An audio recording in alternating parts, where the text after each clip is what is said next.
모든 전쟁은 하나님께 속한 것입니다.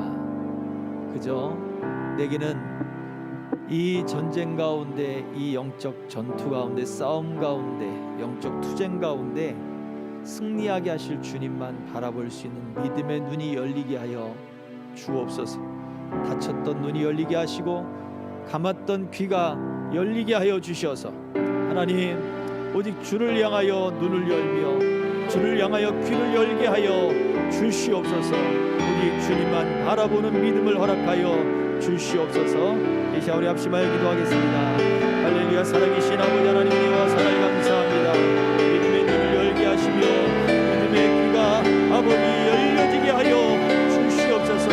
아버지 하나님, 세상을 향하여 눈 감고 세상을 향하여 아버지 귀 막아야 될 텐데 아버지 하나님을 향하여 눈을 막고 하나님을 향하여 귀를 막았던 우리의 어리석음과 우리의 교만함과 하나님 우리 완악함을 용서하여 주시옵시고, 주여 아버지 하나님, 막혔던 귀가 열리며 감았던 눈이 떠지며 믿음으로 일하시며 역사하시는 하나님을 바라보며 그 하나님의 역사를 따라 아버지 하나님 온전히 겸손하게 순종하게 하시고 하나님의 일들을 바라볼 줄 아는 믿음의 역사가 있도록 은총을 베풀어 주시옵소서. 우리 생명들 교회와 우리 교회 아버지 속한 모든 성도들과 하나님 아버지 우리 가정들과 하나님 우리 성도들의 모든 사업과 직장도 아버지 하나님의 능력과 은혜와 하나님의 통치 가운데 있을 줄 믿사오니 주여 우리를 다스려 주시옵소서. 우리를 통치하시며 하나님의 영광이 드러나게 하여 주시옵소서. 우리를 통하여 주님 영광을 취하여 주시옵소서.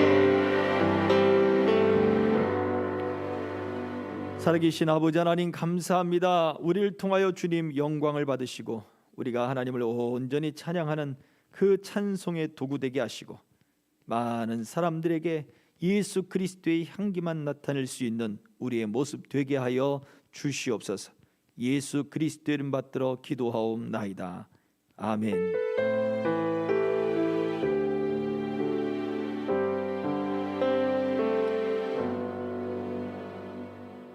하나님의 말씀 봅니다. 고린도전서 2장 9절입니다.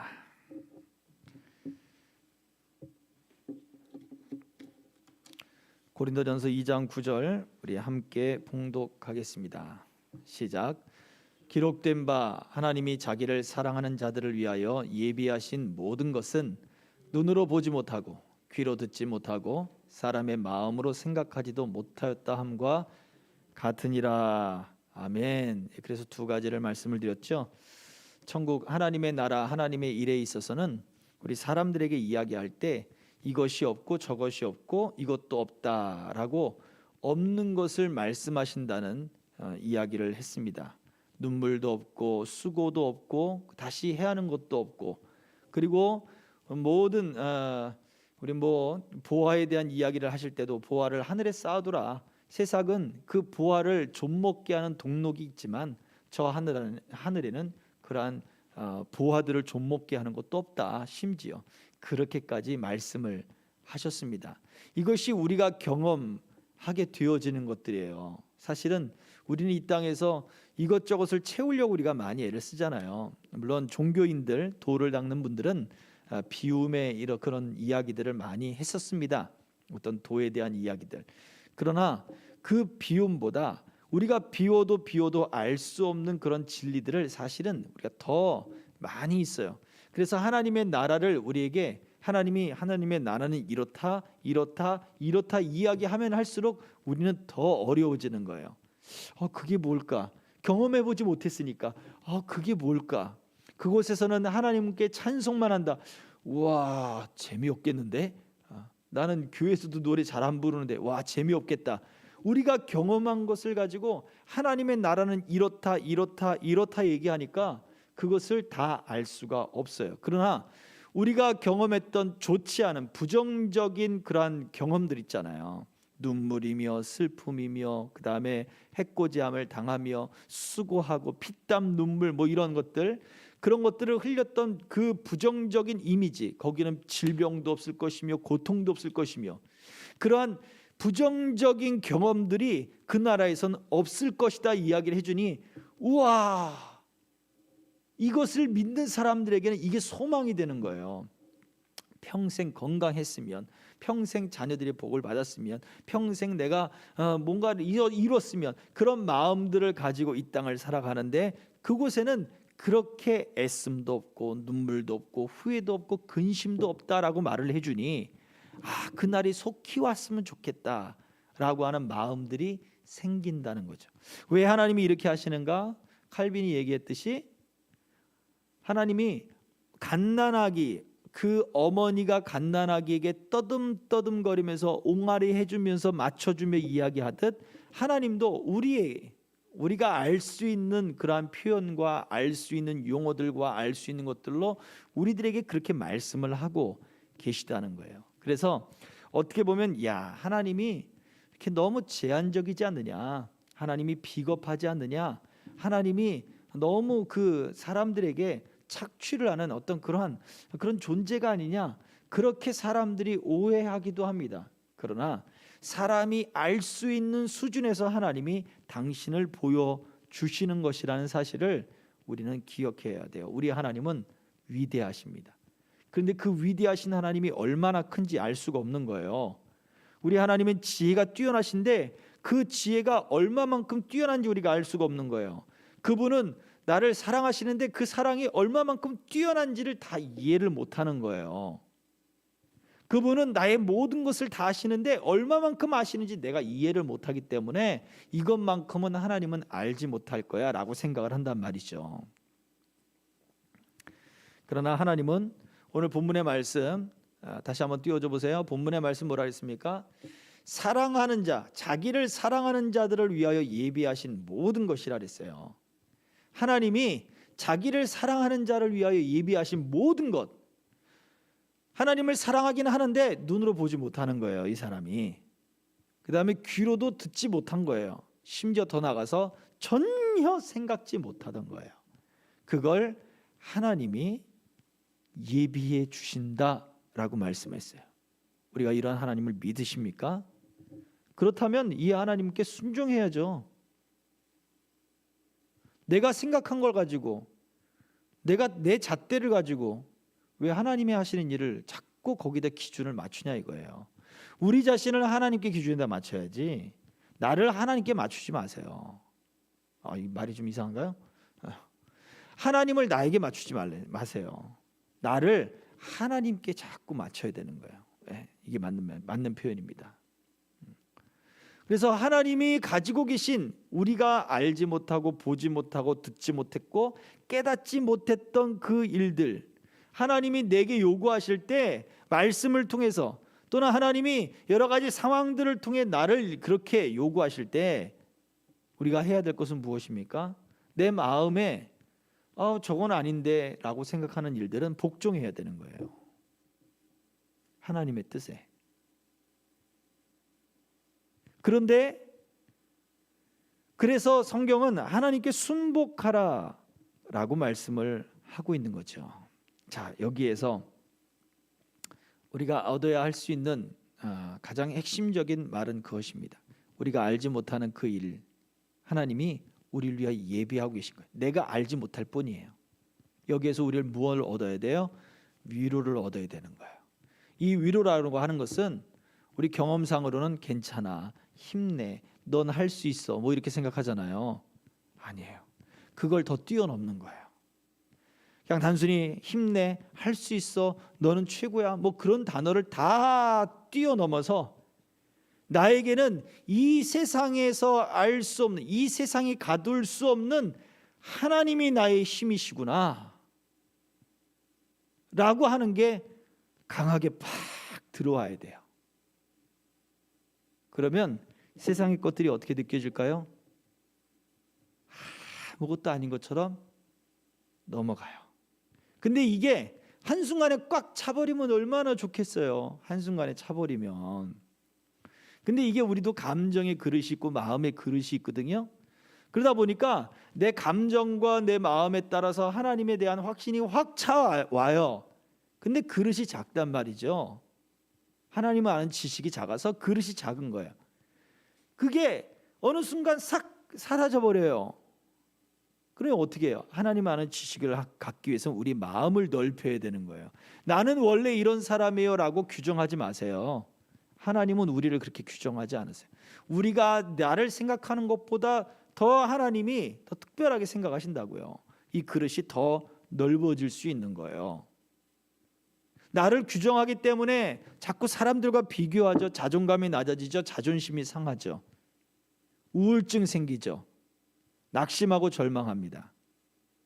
그때마다 우리는 뭘 해야 되는 거예요? 우리 그릇을 또 채워야 되는 거예요. 어떻게 해서? 내가 알지 못하고 깨닫지 못하고 보지 못하는 일을 예비하신 이 세상에 제한할 수 없는 하나님이 지금 나와 함께 하시거든요. 이게 진짜 위로라는 거예요.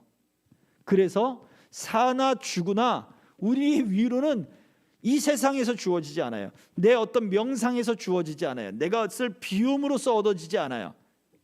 외부로부터 와요. 하늘로부터 와요. 그 하나님을 내 구주로 삼고 그 하나님을 내 힘으로 삼아 살아가는 것이 바로 우리가 살아가는 진정한 위로예요. 위로. 때로는 마음이 아플 때도 있죠. 넘어질 때도 있을 것입니다. 절망할 때도 있을 것이고요. 낙심할 때도 있을 것이고 화가 날 때도 있어요. 사람이니까. 그런데 우리가 진정으로 하나님을 위로로 삼는다면 그때에도 일어나는 거예요. 그래, 나에게는 하나님이 계시지 하고 일어나는 거예요. 나를 제한하다가도 그래 맞아. 내가 보지 못하고 귀로 듣지 못하고 내가 깨닫지 못하던 그 일을 예비하신 하나님이 나를 사랑하시지? 나를 위하여 그 일을 예비하고 계시지? 내가 알지 못할 뿐이지 라고 다시 받아들이고 일어나는 거예요. 이것이 하나님을 위로로 삼는 사람들의 특징인 거예요. 이것이 그리스도인의 특징이 되어야 되는 거예요. 그리스도인의 특징. 우리 자녀들도 여기 있고 또 우리 성도들도 있습니다만 여러분이 우리 하나님을 그렇게 받아들이고 인정하고 우리 하나님을 위로로 삼기를 주의 이름으로 축복합니다. 저도 마찬가지고 다 넘어질 거예요. 실수도 할 거고 아플 거예요. 그러나 그때에 하나님을 위로로 삼으세요. 오늘 이 말씀을 기억하시고 그 하나님이 내가 아는 것만큼 알게 하시고 지금 떠듬떠듬거리며 내게 지금 말씀하고 계시는 거예요. 그 하나님을 더 사랑하고 더 깊이 이해하려고 애를 쓰세요. 그러면 넘어졌다가도 일어날 수 있고 좌절했다가도 용기를 얻을 수 있어요. 그러면서 어떻게 해요? 하나님께로 다시 발걸음을 내디디면서 하나님이 예비하신 그 일을 보고 다시 발걸음을 넣어가는 거예요. 이 전쟁은 내게 속한 것이 아니다. 나는 하나님께 속했고 이 전쟁은 하나님께 속했다 라고 고백할 수 있는 거예요. 우리 찬양처럼. 우리는 그러면서 이 싸움을, 이 인생을 살아가야 될 줄로 믿습니다. 자, 말씀 주일날 말씀 한번 또 정리를 해보도록 하겠습니다. 자, 먼저 하이델베르그 요리문답 먼저 짚어보고 넘어갈게요. 자, 57번째 질문입니다. 자, 육체의 부활 당신에게 어떠한 위로를 줍니까? 자, 읽어봅니다. 시작. 이 생명이 끝나는 즉시 나의 영혼은 머리 대신 그리스도에게 올려질 것입니다. 또한 나의 이 육신도 그리스도의 능력으로 일으킴을 받아 나의 영혼과 다시 결합되어 그리스도의 영광스러운 몸과 같이 될 것입니다. 완전 썩어버릴 것이 아니라 지금은 즉시 죽음이라고 하는 것을 만났을 때 그리스도인들에게 나타나는 변화는 분리예요. 분리. 육체의 몸과 분리되는 거예요. 죄의 몸과 분리되는 거예요. 영적 전쟁, 그 혈투, 죄를 짓지 않기 위해서 애쓰고 힘쓰고 했던 그 모든 힘쓴 것과 이제는 분리되는 거예요. 질병이 있었습니까? 질병과 분리되는 거예요. 낙심이 있었습니까? 낙심과 분리되는 거예요. 이 세상에 매여 있는 나만 왜 그렇게 이 세상이 너무나 힘듭니까? 했던 그 힘든 세상과 어떻게 되는 거예요? 분리되는 거예요. 완전히 분리가 돼요. 그리고는 주님 품에 와서 안식하는 거죠. 잔다라고 표현해요. 그리고는 어떻게 해요? 나중에는 다시 결합을 하는데 이제는 어떻게 결합해요? 다시 옛것과 결합하는 게 아니라는 얘기예요. 그리스도의 몸과 같이 그렇게 변화될 것이다. 슬픔, 근심, 걱정, 염려, 옛 과거에 있었던 모든 삶의 애환, 그것과 다시 결합하는 게 아니에요. 그것이 바뀌어서 슬픔이 변화의 기쁨이 되고 그리스도의 영광스러운 몸으로 뒤바뀌어서 그렇게 다시 우리의 몸이 그리스도의 몸과 같이 될 것입니다. 이 육체의 부활, 이 성경이 말하고 있는 육체의 부활의 메시지예요. 그렇다면 여기에서 우리는 이제 모든 죄악과 단절될 것입니다 라고 하는 소망이 생기겠죠. 내가 그렇게 주님을 따르고 싶은 마음과 주님을 따르지 못해서 죄책감을 가지고 있는 그 마음과 그러면서도 여전히 그 육체의 일들을 쫓아가는 그 마음들이 뒤섞여서 내 안에서 투쟁하고 싸우고 복잡하고 괴롭고 힘들고 아파하고 하는 그런 것들과 이제 단절될 거라는 거예요. 완전히 단절될 거예요. 그러나 그때까지는 끊임없이 싸워가면서 가는 거예요. 그런데 어떻게 해요? 바울 사도의 고백처럼 성령의 생명의 법이 나를 죄와 사망의 법에서 나를 해방시켰도다라고 하는 그 확신과 믿음을 가지고 끊임없이 싸워가는 거예요. 자유함 속에 싸워가는 거예요. 그것이 우리에게 필요합니다. 자, 다음 58번째 질문입니다. 영원한 생명은, 그렇다면 육체 부활 말고 그 다음 영원한 생명은 당신에게 어떤 위로를 줍니까? 라고 질문을 하는데요. 자, 읽어봅니다. 시작. 내가 이미 지금 영원한 즐거움을 마음으로 누리기 시작한 것처럼 이 생명이 끝나면 눈으로 보지 못하고 귀로도 듣지 못하고 사람의 마음으로도 생각지 못한 완전한 복락을 얻어 하나님을 영원히 찬양할 것입니다. 네, 아멘. 자, 보세요. 이 영원한 즐거움을 마음으로 누리기 시작한다는 거예요. 이 육체의 부활이라고 하는 그 확신이 있으면 영원한 생명이 올 것이, 거기에 대한 확신이 이 땅을 살 때 마음으로 느끼게 되어 있어요. 그 마음으로 즐거움을 누리기에 시작한다고요. 그리고는 그때가 되면 영원히 하나님을 찬양하는 그 자리에 내가 있게 될 것입니다 라고 하는 소망이 있죠. 자, 저는 우리 죽음이라고 하는 그러한 주제를 항상 이야기할 때마다, 생각할 때마다 하나님은 우리 만물 속에 우리에게 그런 존재들을 보여주셨어요. 죽음이 끝이 아닌 새로운 시작임을 하나님은 예시로서 이렇게 보여준 것들이 많아요. 대부분 어디에서요? 곤충들에게 그걸 보여줘요. 곤충들에게서. 애벌레가 기어댕기다가 어느 날 번데기가 되어버리는 거예요. 거의 살아있다고 볼 수 없을 정도로 그렇게 되어 있다가 어느 날 갑자기 그 안에서 그걸 찢고 나오는데 뭐가 달려서 나와요? 날개가 달려서 나오는 거예요. 그러면 애벌레 때의 모습을 갖고 있냐? 아니요, no. 전혀 틀리는 존재가 되는 거예요. 잠자리 유충을 보셨습니까? 나비의 유충을 보셨습니까? 장수풍뎅이 유충 보셨습니까? 징그럽습니다. 끔찍합니다. 그런데 그것들이 번데기라고 하는 그러한 어떠한 과정을 겪고 나면 전혀 다른 존재가 되는 거예요. 가을에 잠자리들 날아다니면 우리가 얼마나 기뻐하고 좋아해요. 코스모스 피고 그 위에 잠자리 날아다니면 잠자리 날아다닌다 그러면 노래 부르고, 어릴 때 고추 잠자리 잡는다고 그렇게 뛰어댕기고, 그때를 생각하면 지금도 우리 같은 시대에 살던 분들은 다 즐겁고 재밌지 않습니까? 상상만 해도. 그런데 그 유충을 생각해 보세요. 잠자리 유충. 못생겼어요. 올챙이 잡아먹고 막 그럽니다. 오우. 네. 장수풍뎅이 이런 거 딱딱한 껍질 가지고 얘네들이 이렇게 굴러 다니는 거 보시지만 그 군뱅이 어우. 아이들이 과학교재가 이렇게 갖고 왔는데 너무 끔찍해. 벌레를 싫어합니다, 제가. 너무 커요, 걔는 또. 기르다가 결국은 죽었는데요. 불쌍하긴 하더라고요.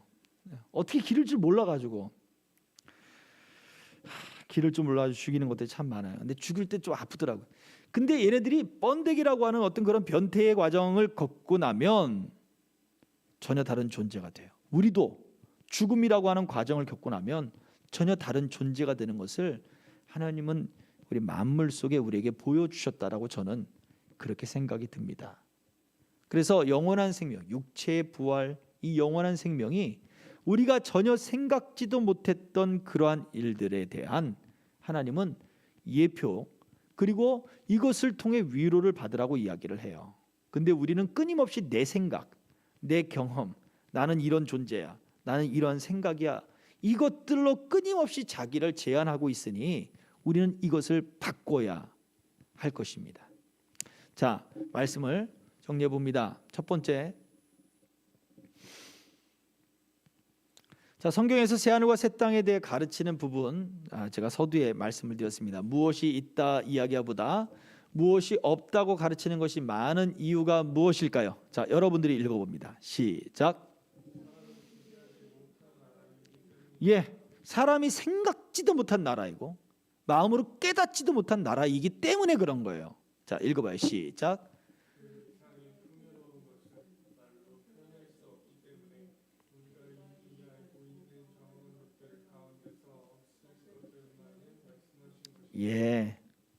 그러니 우리의 경험 가지고 자꾸 하나님을 제약하지 말자고요. 우리 경험 가지고 우리 믿음을 이야기하지 말고 경험 가지고 우리 비전을 말하지 말자고요. 이게 중요합니다. 우리 경험은 우리를 굉장히 많이 제약을 해요. 저도 마찬가지고요. 여러분들에게도 다 해당되는 말씀이에요. 하나님이 당신이 사랑하는 사람들에게는 내가 생각지도 못하고, 그리고 어떻게 해요? 내가 알지도 못하고 내가 깨닫지도 못했던 것들을 준비하고 계신다. 이 사실을 믿으시고 믿으시기 바랍니다. 자, 두 번째요. 조금만 좀 빨리 넘겨주세요. 눈으로 보지도 못하고 마음으로 생각지도 못한 나라에 대한 소망이 있다면, 자, 이 소망을 가지고 해야 하는 두 가지가 있습니다. 그것이 무엇일까요? 자, 이 소망이 여러분들에게 있습니까? 그렇다면 두 가지를 하셔야 돼요. 자, 읽어봐요. 시작. 첫째,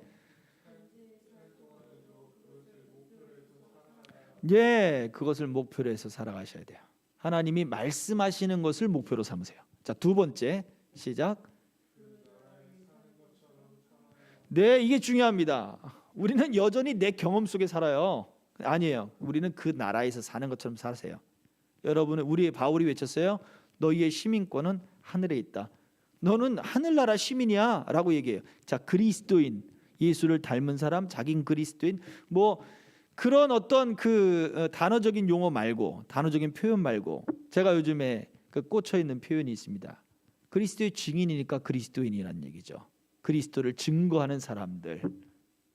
어떻게 해요? 우리 삶에서 보여줘야죠. 그래야 그리스도인이 되는 거죠. 사도행전 11장의 안디옥 교회도 마찬가지예요. 그들이 그리스도인으로서의 삶을 살 때 그들이 비로소 그리스도인이나 불림을 받았어요. 비록 놀림을 받는 말이기도 했을 수도 있고 사람들을 특징 짓는 그런 어떤 별명일 수도 있습니다. 그럼에도 불구하고 그들에게는 그리스도가 보여졌단 말이에요. 자, 그렇다면 우리가 어떻게 해요? 그 나라에 사는 것처럼 살아야죠. 하나님이 어떻게 해요? 보지도 못하고 마음으로 생각하지도 못했던 그 나라에서 사는 것처럼 살아야 돼요. 그러니 지금 자꾸 우리의 현실을 끌고 들어와서 내 경험으로 하나님의 나라에 자꾸 비추지 마세요. 하나님의 나라를 내 경험 속으로 자꾸 끌고 들어와야 되는 거예요. 반대로 내 삶 속에 하나님의 나라를 자꾸 끌고 들어와야 돼요. 그래서 자, 목표, 첫 번째 목표, 그 나라를 목표로 살 것이며, 두 번째, 그 나라에서 사는 것처럼 살아야 된다는 거예요. 사고의 관점을 바꾸셔야 돼요. 자, 다음입니다. 우리의 현실은 매우 고통스럽기까지 합니다. 그럴 때 이 소망을 누리는 방법, 자, 알겠는데 그러면 어떻게 이걸 누리겠느냐라고 하는 거죠. 자, 읽어봐요. 시작. 감정을 억지로 짜내서 누리는 것이 아닙니다. 오직 하나님의 영원한 언약을 알고 그 안에서 자기를 발견하게 된 사람은 이미 지금 그 마음 안에서 누리기 시작한 즐거움이 생깁니다. 자, 보세요. 자, 첫 번째, 감정으로 짜내지 말라는 거예요. 억지로 짜내지 마시라는 얘기예요. 이거 어거지로가 되는 거예요. 그리고 어떤 루틴을 세워서 그 루틴이 흐트러지면 내가 뭔가 망가지는 것 같은 느낌이 드는 거예요. 이걸 징크스라고 그러죠. 한국 사람들도 그런 것들이 있겠지만 뭐 미국 메이저리그에 있는 사람들에게는 이게 굉장히 더 중요하다 그래요. 그래서 자기가 어떤 뭐 운동을 시작하기 전에 뭐부터 시작해서 뭐 옷은 어떤 것을 입어야 되며 그다음에 뭐 수염을 밀어야 되며 안 밀어야 되며 뭐 이런 것들 뭐 굉장히 우리가 알 수 없는, 신발을 왼쪽부터 신어야 되냐 오른쪽부터 신어야 되느냐, 그냥 발 닿는 데부터 신으면 안 되는 거예요. 문을 왼손으로 열 것이냐 오른손으로 열 것이냐, 그런 것들 하나하나가 이 사람들에게는 루틴이 되는 거예요. 그게 뭐가 돼요? 우상이 되는 거예요. 내가 오늘, 나는 항상 문을 오른쪽으로 열었을 때 내가 승리했는데 왼쪽으로 열어버렸어. 어떻게 하면 좋지? 어떻게 하면 좋지? 우상이 돼버린 거죠. 자기를 제한시켜버리게 되는 거예요. 그래서 감정으로 억지로 짜내는 즐거움이 아니라는 얘기예요. 자, 어떻게 해요? 하나님의 언약을 알아야 되고요. 두 번째 뭐를 해야 돼요? 그 언약 안에서 자신을 발견해야 돼요. 여태까지 얘기했던 이게 지금 다 같은 얘기예요.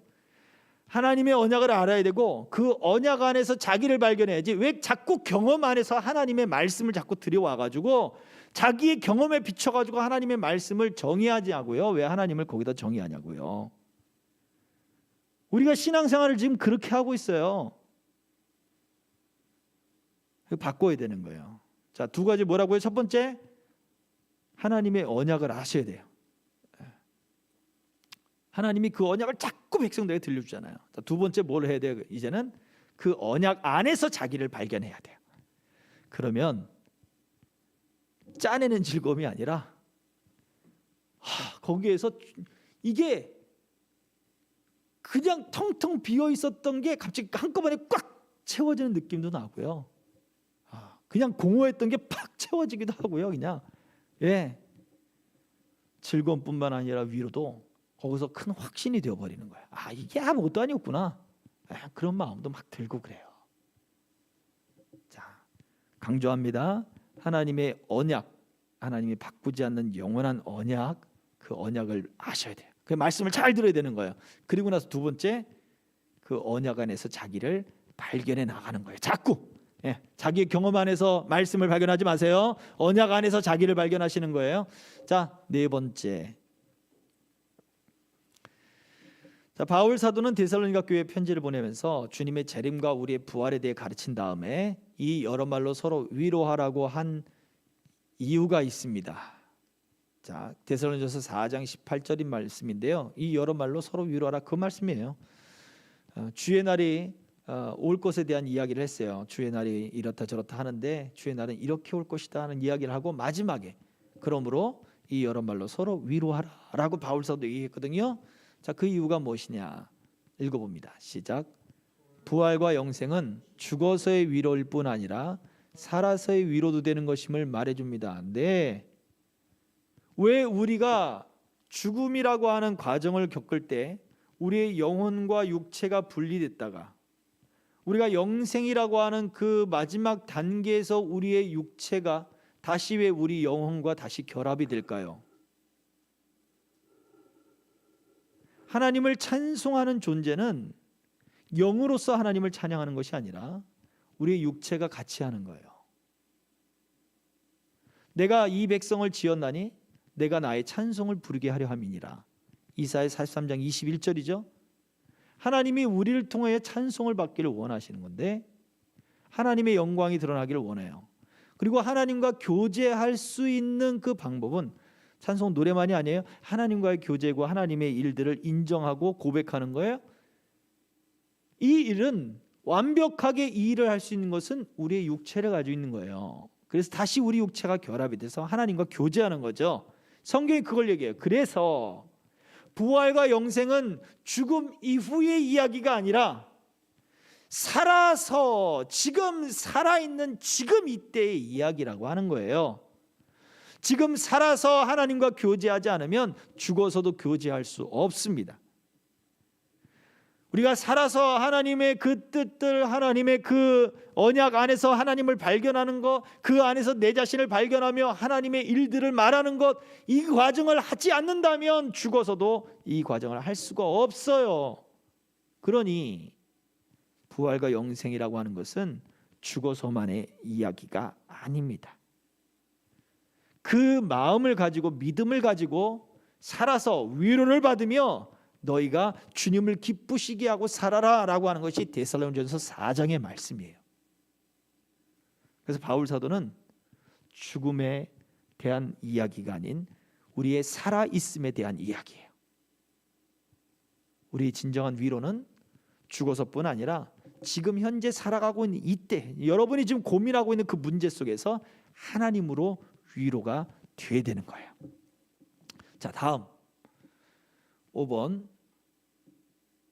자, 사도신경에서 그 순서에서 죄사함은 교회의 복음 선포와 연결되듯이 또한 죄사함은 육신의 부활과 영원한 생명과도 연결됩니다. 자, 사도신경에 이렇게 순서가 연결되는 것은 도대체 무엇을 의미할까요? 그냥 아무렇게나 순서를 그냥 정해놓은 걸까요? 아니에요. 순서가 다 연결된다는 거예요. 자, 그것이 의미하는 이유, 그 의미가 뭘까? 자, 읽어봅니다. 여러분들 시작.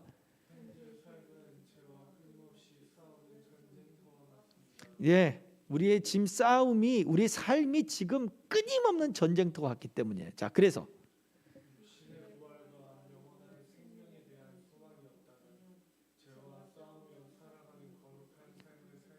자, 거룩한 삶이 뭐라 그랬어요? 완성된 삶이라 그랬나요? 아니죠. 싸우며 살아가는 삶이 거룩한 삶인 거예요. 완성되지 않았다고 포기하게 되거든요. 하다가 말아버리고 중도에 버려요. 나 다 해봤는데 다 소용없어 라고 말을 하는 사람들도 의외로 많습니다. 정말 많아요. 자, 보세요. 우리에게 이 소망이 없다면 우리는 죄와 싸우며 살기를 거절합니다. 나는 해봐도 안 되던데요. 나는 할 수가 없어요. 나는 그런 힘도 없고 나는 그런 용기도 없고 나는 그것을 전혀 할 수 없는 능력도 없어요 라고 자기 자신을 제한시켜버리죠. 이게 교만이에요. 하나님이 제한하지 않는데 왜 자기 자신을 자기가 제한합니까? 이거는 불순종이에요. 자, 그래서 죄와 싸우며 살아가는 삶이 거룩한 삶이에요. 비록 완성되지 못했다 할지라도, 여러분이 싸우다가 실패한다 할지라도, 넘어졌다 할지라도 그렇게 계속 싸우며 살아가는 삶을 살아간다면 여러분은 거룩한 삶을 지금 살아가고 있는 거예요. 이거 믿어야 돼요. 믿어야 돼요. 예. 왜냐하면 그 제사함은 육신의 부활과 영원한 생명과 연결되어 있기 때문에 그래. 거기에서 주는 위로가 우리에게 있기 때문에 넘어져도 다시 일어나게 되거든요. 하나님이 나를 위해서 준비한 그 일들을 바라보고 다시 일어나거든요. 그게 거룩한 삶이에요. 저는 그렇게 믿습니다. 그리고 저는 그렇게 고백을 하고 있습니다. 자, 6번.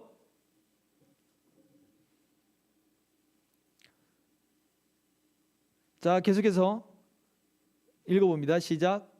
또한 육신을 입고 있는 동안에 우리가 씨름하는 인생의 또 한 사람이 이거 뭐죠?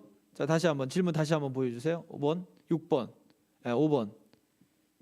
네, 5번의 답 중에 하나인데요. 자, 예, 제가 좀 헷갈렸습니다. 자, 읽어봅니다. 시작. 또한 육신을 알고 있는 동안에 우리가 씨름하는 인생의 문제 또한 사람이 풀 수 있는 것이 아닙니다. 예, 인생의 문제를 우리가 풀지 못해요. 우리 인생의 문제를 우리가 다 해결할 수 없어요.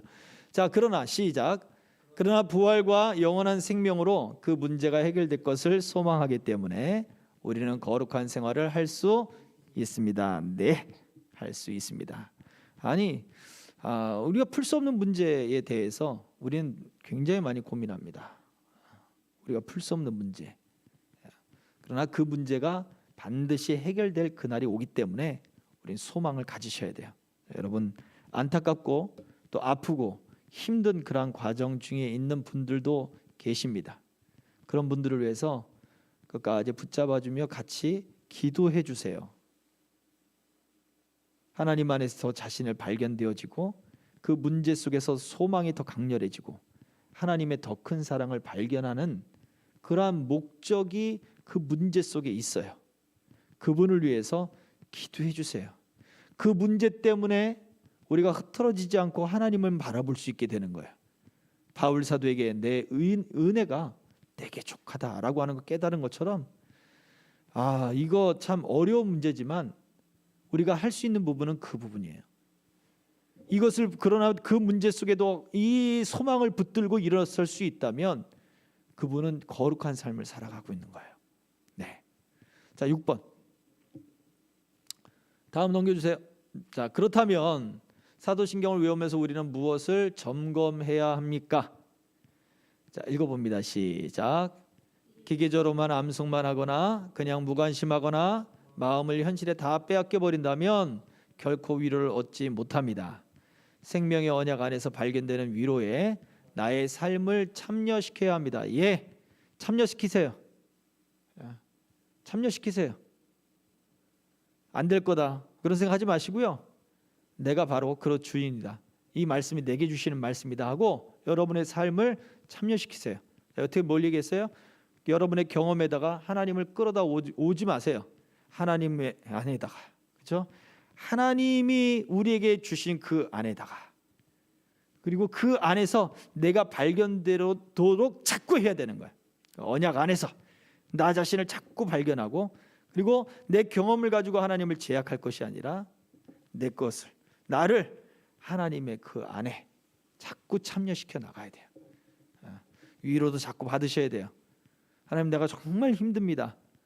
하나님, 그 소망이 내 안에 있어서 내가 다시 위로를 받고 다시 힘을 얻어서 다시 내 삶을 싸우게 하옵소서.